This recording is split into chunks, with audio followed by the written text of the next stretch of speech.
If your environments and relationships aren't making you feel the most alive and abundant, the best version of yourself, you are dealing with an energy vampire, and the time is now to honor yourself. Grab your garlic, grab your steaks, and we're gonna attack this head on so you are honored. Guys,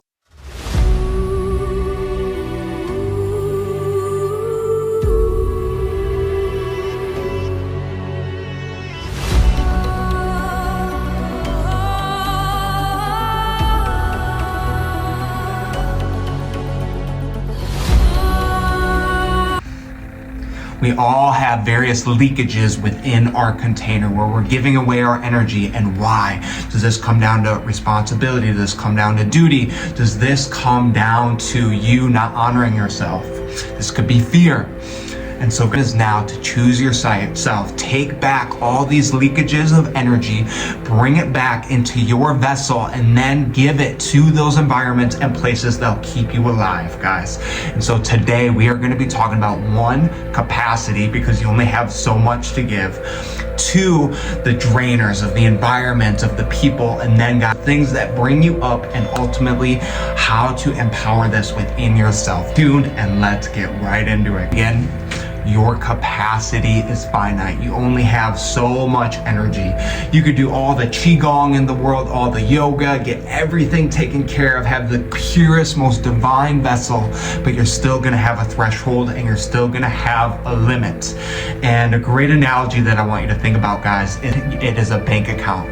You are operating on a bank, so everything that you give from your energy, your presence, and your time, are you operating at a deficit where it keeps getting smaller and smaller and smaller? So your ability to show up in those environments need you is going to be depleted. Or are you smart? Are you conscious? Are you using your energy very empowered that will allow you to then show up where you have more to give, and you could be a better version of yourself for those environments, guys? And so what needs to happen with the right changes, you will have an awareness of these various pieces and how they make you feel and how they bring energy into your life, right? And it's reciprocal, it's mutual, to give and a take, and then get choices of that. This doesn't really fulfill me. I'm going to honor other things that are more in alignment with my life and with my truth and with my energy, guys, my energy. And this part, the hardest parts, this is truly loving yourself. Do you have the courage to walk away, to begin anew, to set boundaries with people? There's a lot of this, but ultimately it is an act of love. It is not selfish, because the world and the environment needs your best self. It needs your best self. And so that takes a lot of honor and love when you engage in this. And we're going to talk about the drainer energy vampires, and they come in and they sink their fangs right into your neck, right? And a big part of this is people. Before we begin, I want to share a personal story. And so I love exploring other people's mindsets, their beliefs. I ask a lot of questions. I'm very present. And when I was younger, I would always give this. I'd always give this to everyone, and then I would just wait, and I was patient. Okay, it'll be reflected on me. They're gonna start asking, and I've had a lot of experience where that wasn't the case. They just kept taking and taking and taking, and I put them in that position. I kept giving, and it was very depleting, and then resentment builds up, and it's not a great environment for everybody involved. And so I recently had a conversation with someone, and all they did was just talk about themselves over and over and over and over again, and it was immensely depleting. It was very depleting. There was occasional questions, but it is just a moment of reflection, and old me would have just kept entertaining it and allowing it, and then the new me was like, hey, and this person, they weren't a big relationship in my life, so at that point I just walked away. But if it's someone more significant, that means boundaries and having those difficult conversations. And get into the people, there's a lot of reasons why this happens. One, it could be someone who's manipulative, where they are trying to get you to act a certain way so they feel more empowered. This could be a narcissistic person where it's all about them. They are the center of the universe, and it's always I, I, and they don't take time to really explore these foreign entities because they feel like they're above it, right? It's superiority and not radiancy and equalness, right? And when it's with people, even exchange, right? In a perfect world, it's give and take. And if it's two really embodied people, you both give to each other and you amplify each other. That's why it needs to be mutually fulfilling and empowering and uplifting within your life. And what needs to happen in these moments, and when you recognize this comes up, it depends on the level of your relationship, but have that boundary. And something you could do, and I do this a lot with my clients, and you like to show up for people, just take a step back, don't do that, and see what happens and the nature of the relationship. And what you will find is more often than not, they didn't value you for you, they valued you for what you could give and what you could do for them. So when you take that temporary step back, see what happens. Know this is a blessing. We're not meant to truly have the most amazing experiences with everyone. Our energy, our radiance will have certain connections with people. And so when we honor that, we create room for those connections that truly make us feel alive and impactful, right? That is what we're working towards. And with the boundary, important person in your life, or it's family and you have some history, you have to communicate that. And so first, room for doubt, and then in time, you have to say, hey, I'm gonna cut you off there for a second. For me, I really value mutual exchange in relationships, and this feels one-sided. You've talked a lot about your stuff, and I don't feel that's being returned, and I wanted to check in with you. How does that land for you? What are your thoughts? And so by you asking questions, you're not projecting, and you're creating a state for deeper intimacy, because then they may be like, you know what? Yeah, I have talked a lot about myself. How are you? Or they might reframe it, and in that moment, you're going to get your fullest truth. It is a blessing. And be environments, right? In terms of where you're staying, where you're living, your community, your job. And it's your duty to put yourself in the best position possible. You might have to pay the bills. You might have to go through with this. You might not be able to make big changes, especially if you're in corporate, but ultimately do the best you can, make the small changes so you feel the most honored that you can. And this comes where having freedom and having the ability to go to different environments and jobs so you are honored and you can walk away. It's very difficult when you don't have that freedom or you're stuck, right?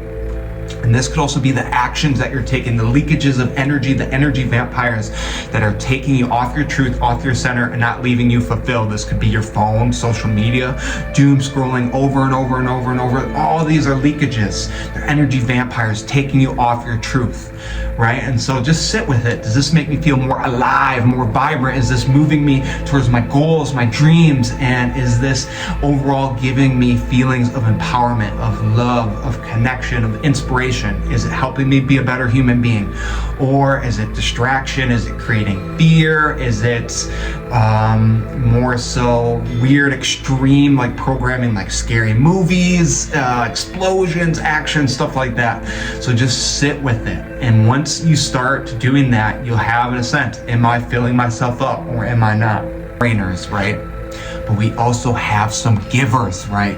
And in terms of relationships, these are going to help you feel alive, the most abundant. Fill your cup up and make you experience being seen, felt, heard, and understood. You could be your truest self around them, and you create a lot of positive interaction, right? And in a perfect ratio, hiccups are going to happen, conflict is going to happen, but 5 good experiences where like, yes, I feel really good about this person.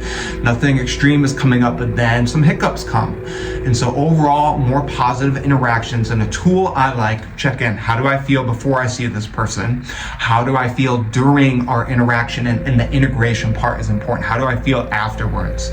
All 3 of these need to be in sync. And if you start having some hiccups, sit with it. Why? What's going on? What's going on deeper with that? And with the environments too, they should help you feel alive more in your purpose, your calling, and your truth, and honor those, kind more of your energy into that.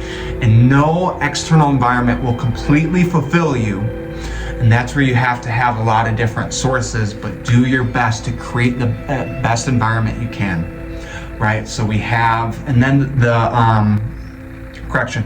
So we talked about the drainers. Now the builder's work comes back into yourself. You have to do this work internally, because then everything is a reflection of it. If you don't know yourself, low self-worth, low self-esteem, your internal compass and guidance is going to be off, and you won't be able to have accurate and empowering decisions within that process of those darn energy vampires, right? And so you need to know your values, what you stand for, what your boundaries are within relationships, what you're working towards, what you want and desire in this life, and also have to know you're worthy of something greater, of the highest abundance, the highest truth, the highest love and light. Because if you don't believe you're worthy, you're going to entertain mediocrity along the way. And a big part of them to detach, allow people to be and environments to be who they are, not what you see them, and then let go, not give them any more energy. And this comes with conflict, this comes with uncertainty, and this comes with isolation. To be okay being alone. So practice it. Practice being alone. Practice, see what comes up, see what emotions, and once you are fully comfortable alone, it makes this process a lot easier, because you're patient and waiting for the radiance to come in, right? And as you keep building yourself, growing physically, mentally, emotionally, spiritually, knowing yourself, and then creating those wins within your environment to create that container, this process gets easier and easier and easier, because you're taking action every day.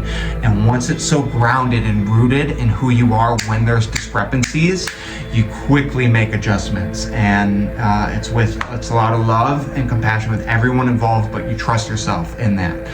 And there's so much peace within there. There's so much groundedness within that. And lastly, build your attention span. Can't say this enough. If you can't focus on something for longer than a couple minutes, you're gonna have problems, because if you're always being bombarded with media and attention, you can't focus on anything. It's gonna take you off your truth and doesn't give you opportunities to truly build and access what is happening in front of you. So it is your duty to build your attention span, practice detachment, practice self-love, building your container. And guys, let me work with you one-on-one, so we will figure out all your energy vampires. We'll start healing internally of why you're doing that, your fears, insecurities, wounding, and then guys, we build yourself up. I'll hold you accountable. I'll give you the highest level of support possible, and we will heal and rise together. Always choose your light and empowerment. Blessings and much love.